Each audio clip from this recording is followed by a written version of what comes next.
Hi everyone, welcome to Padmavathi garden.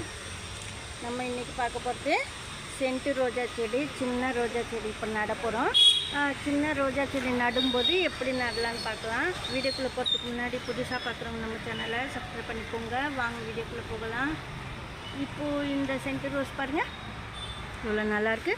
ஏற்கனவே cent rose இருக்குது, இருந்தாலும் நான் ஒரே ஒரு கிளை இருக்கிறது நல்லா இருக்குன்னு சொல்லிட்டு இந்த செடி எடுத்தேன். நம்ம சின்ன கப்பு தொட்டியில் நடலான்னு சொல்லிட்டு. இப்போது மண்ணெல்லாம் நம்ம ரோஜா செடி நடும்போது நல்ல மண்ணாக எறும் மண்ணாக ரெடி பண்ணணும். கீழே ஹோல்ஸ் போட்டேன் நான். அடியில் நம்ம ஹோல்ஸ் போட்டுக்கணும், தண்ணி ஊற்றினோடனே இறங்கிறதுக்கு. நான் இது சாமந்தி செடிக்காக ரெடி பண்ணேன். சரி, இந்த சென்ட்டு ரோஜாவே நட்டுடலான்னு சொல்லிட்டு நடுறேன். ஹோல்ஸ் இங்கெல்லாம் நீங்கள் ஃபுல்லாக போடாதீங்க. ஃபுல்லாக போட்டுட்டிங்கன்னு வச்சுக்கோங்க, எறும்பெல்லாம் ஏறிக்கும். ரொம்ப ஒரு 3-4 போட்டால் போதும். 3 ஹோல்ஸ் போட்டால் கூட போதும். நான் அதுக்காக கொஞ்சமாக தான் போடுவேன், நிறையெல்லாம் போட மாட்டேன். மண் பாருங்கள், இது பழைய செம்மண், புது செம்மண்ணு சேர்த்து தான் வச்சுருக்கிறேன். ஏன்னா புது செம்மண்ணு கொஞ்சம் இருக்கணும் ரோஜா செடி நடும்போது. அதுக்காக நான் புது செம்மண்ணும் பழைய செம்மண்ணும் சேர்த்து மணலோட ஒரு பங்கு வச்சுருக்கிறேன். அதாவது 1.5 பங்கு எடுத்துக்கோங்க. பாருங்கள், மண் இப்போ ஒரு கப்பு எடுக்கிறீங்கன்னா 1.5 கப்பு எடுத்துக்கணும் சாயில். அதாவது ரிவர் சாண்டு கொஞ்சமாக போட்டு ஒரு பிடி மண் எடுத்துக்கணும், செம்மண் கொஞ்சமாக. பாருங்கள், இது கவுமேனூர், அதாவது கவுடங்கு நல்லா மக்கனது. ஒரு கப்பு மாட்டு சாணம்னா 1.5 கப்பு சாயில் மணல் சேர்த்தாப்பில். நம்ம கொஞ்சமாக வேப்பலை எடுக்கணும். எப்போவுமே நம்ம நடும்போது வேப்ப இலை ஒரு பிடி அளவுக்கு நீங்கள் சேர்த்தே ஆகணும். அப்போ தான் சாய்க்குள்ளெல்லாம் பூச்செல்லாம் வராது, நல்லாயிருக்கும். பிளான்ட்டு நல்லா வளரும்போது நல்லாவே இருக்கும். நீங்கள் காய் வச்சுட்டு கூட போடலாம். சப்போஸ் இதில் இன்னும் சேர்க்குறேன்னா நீங்கள் காய்கறி வச்சுட்டு நல்லா காய் வச்சுட்டு தான் இதுக்குள்ளே சேர்த்துக்குங்க. ஏன்னா சாமந்தி செடி நம்ம நடலாம், ரோஜா செடி சின்ன செடி இது, அதுக்காக நான் இது போல் நடுறேன். நீங்கள் ஃபஸ்ட்டு இது போல் கவுடங்கம் சாயிலும் இது போல் வேப்ப இலை மட்டும் போட்டு மணல் சேர்த்துட்டு நட்டுடலாம், நல்லா வளரும் ரோஜா செடி. இது ஒரே ஒரு பிரான்ச்சஸ் தான் இருக்குது. லைட்டாக இந்த பக்கம் ஒரு சின்ன பிரான்ச்சஸ் இருக்குது. இது கூட நான் கட் பண்ணிவிடுவேன் அப்புறமா.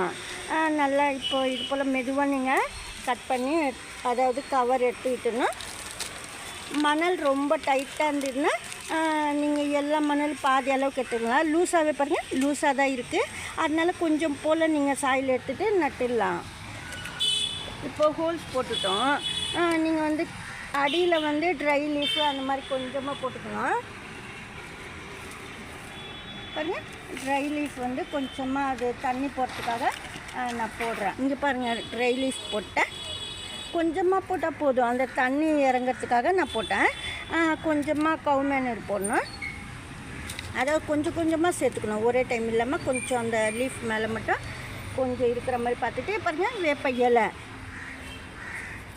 வேப்ப இலை கொஞ்சமாக போட்டுட்டு இப்போ எல்லாமே கலந்துடலாம். பாருங்கள், இது போல் எல்லாமே கலந்துட்டு நட்டுடலாம். கீழே அதாவது தொட்டிக்கு அடியில் மட்டும் இது போல் நான் போட்டேன்.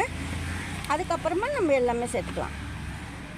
வேப்ப இலை நல்லா மண்ணில் கலந்து வைக்கும்போது எல்லா பாகமும் சேர்ந்துக்கிறப்பல இருக்கணும். ஏன்னா ஒரு இடத்துல இருந்து ஒரு இடத்துல இல்லாமல், அது போல் நான் சொல்கிறேன். இது போல் போட்டுக்கணும். வேப்ப இலை போடலன்னா வேப்ப முன்னாக்கு உங்கள்கிட்ட இருந்தால் வேப்ப இலை போடாமல் வேப்ப முன்னாக்கு போட்டுக்கலாம்.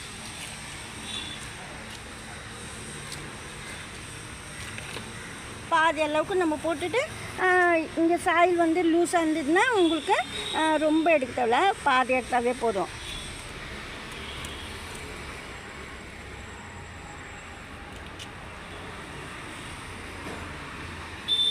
கொஞ்சம் போல் இதில் இருக்கிற மண் இதுக்கு இருக்கணும். அதுக்காக நான் பாதி மண் இருக்கிறப்பல ரோஜா செடி பிரிச்சுட்டு நம்ம நடுறோம். பாருங்கள், ரூட்டெல்லாம் நல்லா லூஸாக வெளியே தெரியணும், அப்போ தான் நல்லது. இந்த சைடு கொஞ்சம் லேசாக உடச்சி விடணும் நீங்கள், அப்போ தான் நாலா பக்கமும் வேர் நல்லா சுத்தம் வேலை செய்யும், பிளான்ட் நல்லா வளரும்.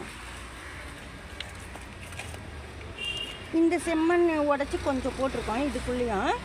ஏன்னா இதே செம்மண் கூட செடிக்கு இருக்கணும் எப்பவுமே.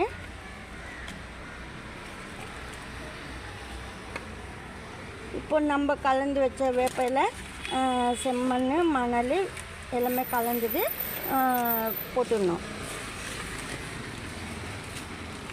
நீங்கள் வெஜிடபிள் வேஸ்ட்டு வந்து போடுறேன்னா நீங்கள் நல்லா காய வச்சுட்டு போடணும். இதில் சப்போஸ் வெங்காயம் தோல் சேர்க்கலாமான்னா சேர்க்கலாம். நல்லா தோல் மட்டுமே இருக்கிறப்போலாம் கலந்து போட்டுக்கலாம். இல்லைன்னா வெங்காயம் தோல் மட்டுமே தண்ணியில் ஊற வச்சுட்டு கூட நீங்கள் தண்ணிக்கு பதில் ஊற்றலாம். இல்லைன்னா ஹியூமிக் இருந்ததுன்னா ஊற்றிக்கலாம். நான் எதுவும் ஊற்றலை, வெறும் தண்ணி தான் ஊற்ற போகிறேன். ஏன்னா நம்ம மாட்டு சாணம்லாம் போட்டிருக்கோம், அதுவே போதுமானது. நீங்கள் வந்து மேல் சாயலுக்கு மட்டும் வெயில் சப்போஸ் வெயில் வந்தால் கூட செடிக்கு பாதிப்பில் அதிகமாக வெயில் இருந்தால் மேல் பாகத்தில் மட்டும் கோகோபீட் போட்டு வச்சுடுங்க. இப்போ செடி நட்டுட்டோம். பூவை வந்து நீங்கள் ஃப்ளவர் கட் பண்ணினா தண்ணி ஊற்றணும். இப்போது ப்ளெயின் வாட்டர் தான் நான் கொடுக்குறேன். இல்லை சப்போஸ் ஹியூமிக்கெல்லாம் இருந்ததுன்னா ஊற்றலாம். ஆனால் ஹியூமிக்கெல்லாம் இப்போ ஊற்ற தேவையில்ல. நம்ம மாட்டு சாணம்லாம் போட்டால் ஊற்ற தேவையில்ல. கோகோபீட் பிளான்ட்டுக்கு அப்படி நீங்கள் நட்டிங்கன்னா அப்போ போட்டுக்கலாம், அப்போ ஊற்றிக்கலாம் இது ஹியூமிக்கு. இப்போ வந்து இது போல் நட்டுட்டோம். மேல் பாகத்தில் கோகோபீட் இது போல் நல்லா பிழிஞ்சு கோகோபீட் நல்லா புதுசாக இருந்ததுன்னா கோகோபீட் நல்லா அலசிட்டு பிழிஞ்சிட்டு காய வச்சுட்டு போடலாம். இல்லை அப்படியே கூட போடலாம். நான் அப்படியே தான் போடுறேன், காயலாக்கில் பாருங்கள். ஏன்னா நல்லா அலசினா 2-3 வாட்டி உப்பு இருக்குன்னு சொல்லுவாங்க, சால்ட் இருக்குன்ட்டு. அது நம்ம எடுத்து விட்டுடணும் தண்ணியில் நல்லா அலசிட்டு கோகோபீட் புதுசாக வாங்கினீங்கன்னா. இப்போ இது போல் நம்ம கோகோபீட் போட்டால் வெயில் வந்தால் கூட செடிக்கு எந்த பாதிப்பில், அதிகமாக வெயில் எடுக்காமல் இருக்கும், பிளான்ட்டுக்கு கூலாக இருக்கும். அதுக்காக தான் சில்லுன்னு இருக்கும். இப்போ நல்லா இது போல் கொஞ்சம் தொட்டிக்கு கம்மியாக தான் வைக்கணும், அப்போ தான் நல்லது. லேசாக இது போல் தட்டி விடணும் நீங்கள்.